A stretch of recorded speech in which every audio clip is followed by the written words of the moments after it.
Okay, hello fellow POC doers. So today we're going to discover something very interesting, how to use the Kubernetes SSL from the ITOM platform as a origin of all of your certificates for the rest of the hardening of your Ops Bridge farm. And we are doing it like this. I connected to CDF, I connected to opt Kubernetes SSL folder, pwd, here we go. And in this folder, you'll find a couple of things, CA, CRT, CA key, and then the signed certificates that were signed by the CA and CA key, basically server CRT and server key. Those are the ones that are being used when you go to the actual CDF in a browser and work with OBM, DVD, stuff like that. So we're going to use this CA as the CA for the rest of our farm. And how do we do that? Well, first thing, we need to create an SCR. SCR is a certificate request. So I'm going to do it all manually. So it's going to be open SSL rec -new -key. Here I specify what key I'm going to use. So it's going to be ca.key. And on the out, I'm expecting to get a dedicated, for example, for APM. So it's going to be apm.scr. Okay. Now it's going to ask me several details. The most important detail is the common name. The common name is the root of all evil.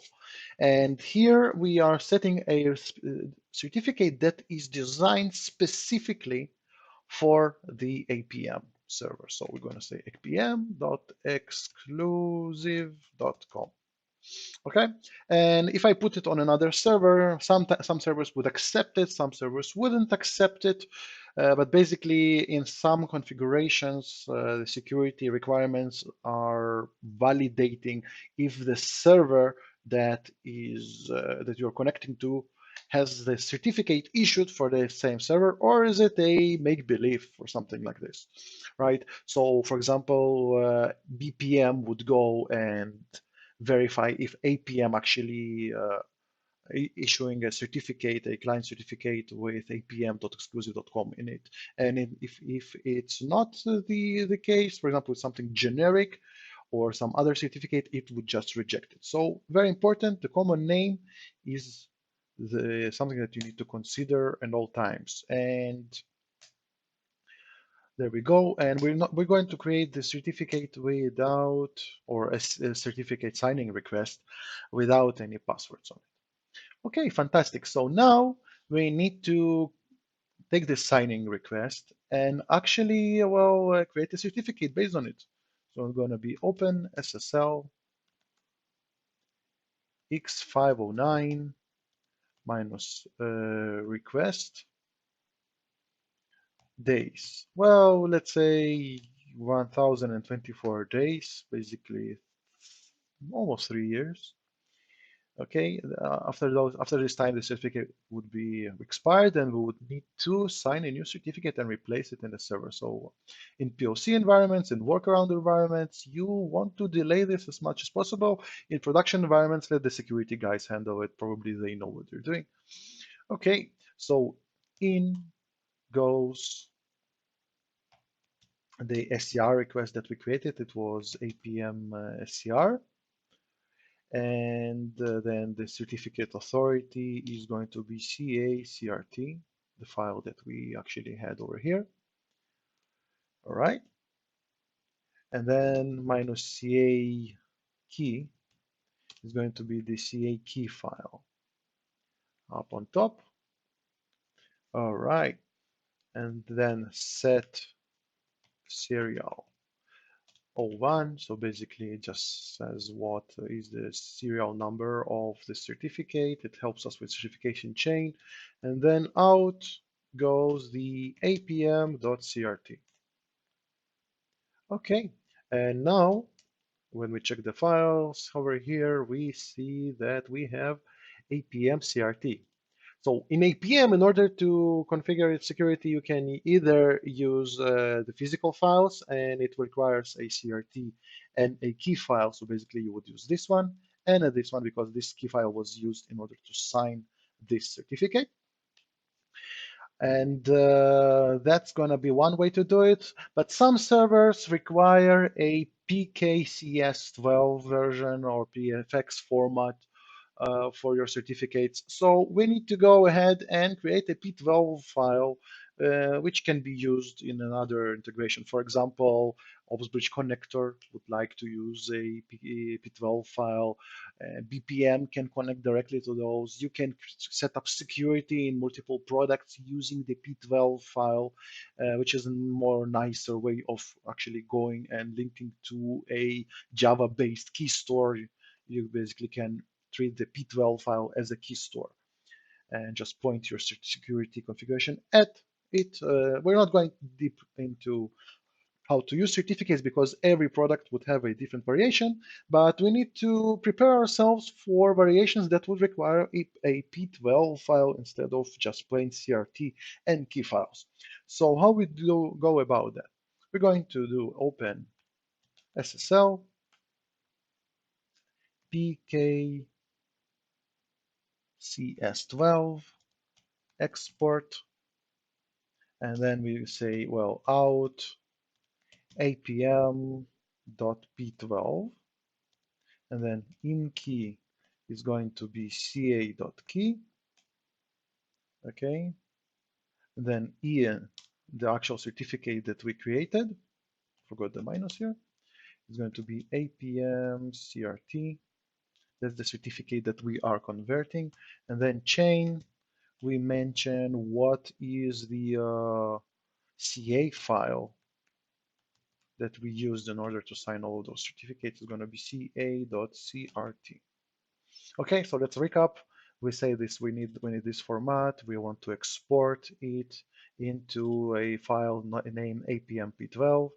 We put inside the key that was used to sign this certificate, and then we mentioned that we are converting this certificate, which came from CA file of this kind. Okay, this is the format. I know it's clumsy, and believe me, it takes a lot of time to get it right without direct reference to how to do it on the products that you need, but this is the way to do it. And I made a mistake, a little bit of a typo. So we go to back.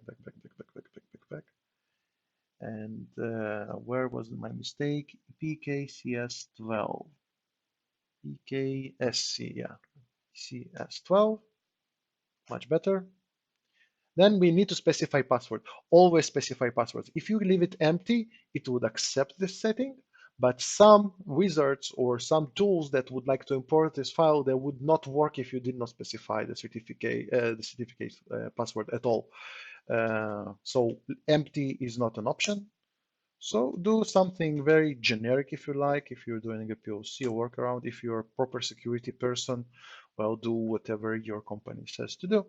But anyways, there we have it. So now everything that is related to APM, we can configure APM to run using this CRT and key file combination. And for example, if we would like to integrate BPM using the P12 file, it would work for us as well using the same certification. So that covers a dedicated certificate. Well, what happens when we want to cover the basis of multiple products at the same time? Now, a little bit of a disclaimer here, this wouldn't work on all products, but many products would gladly accept what we're going to do right now. And we're going to use a wildcard. So basically, let's go to our previous command, the very first one that we did. And it's going to be this, where we request an SCR. So we're going to call it a generic SCR. And with the generic SCR, we are going directly to the common name. And we're going to say asterisk star domain. And I made a mistake over here. Oh, I cannot modify it. Okay, we're going to exclusive.com. Okay, and now this is the wildcard. Email address, password, we're not doing password. And then we are going to use this rec days, and we are going to say generic. Generic.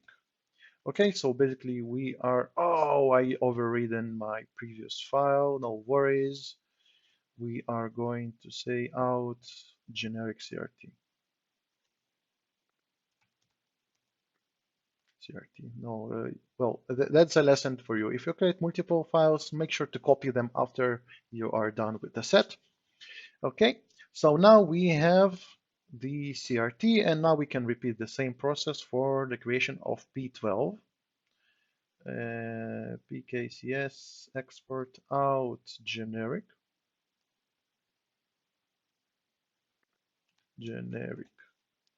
And then we say CA key is in, and the CRT file is going to be generic.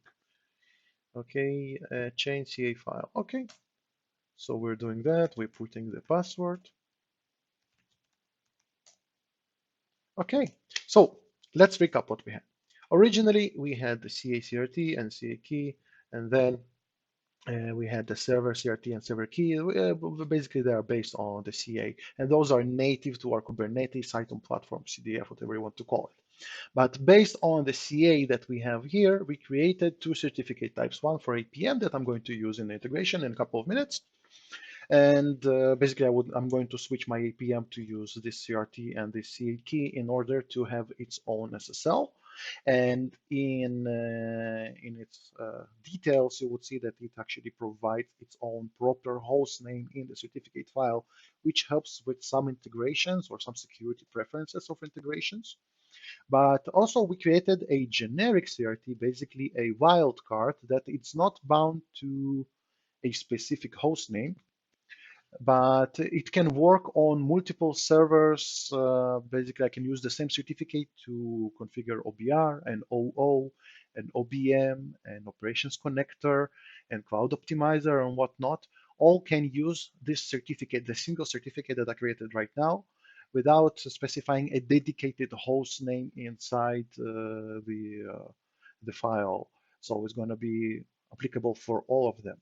Now, while it is very good for security settings on most product types or most server types that you're going to use, some of them would not accept it. For example, you cannot take this certification over here and use it on OBM Classic or in Kubernetes. Another setup of Kubernetes. You cannot just import those files. It wouldn't work. There are some security settings that would say, well, no, I'm not recognizing this certificate and this CA as a proper CA root. And it's mostly because of the hardening procedures that were involved there. People just decided that they need to be more careful with those certificates.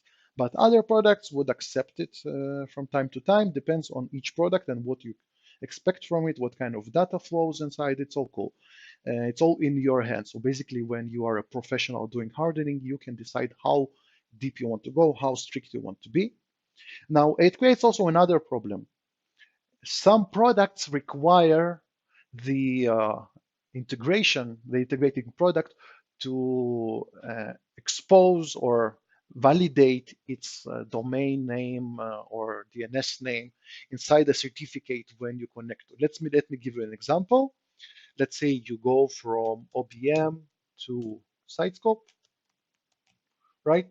And you use the generic file in Sitescope. Sitescope is happy, it's working, it's secured, everything is fantastic.